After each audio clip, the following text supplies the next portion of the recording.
one team who has 3 masks. And he likes to run, so he is one team with 3 gloves. Okay? Now, Kirsten, you're the first runner. You have to go down and run down there and put your mask somewhere in one of the squares. Okay?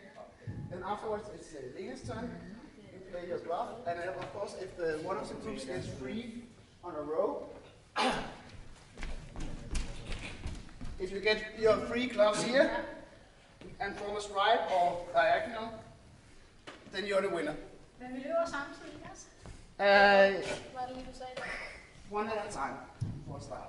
Okay. So when Kirsten... Yeah, suspect. Yeah. Okay. And Stuart, you will be otherwise. I got it. Okay. 1, 2, 3. As fast as possible. Yeah. Quickly back.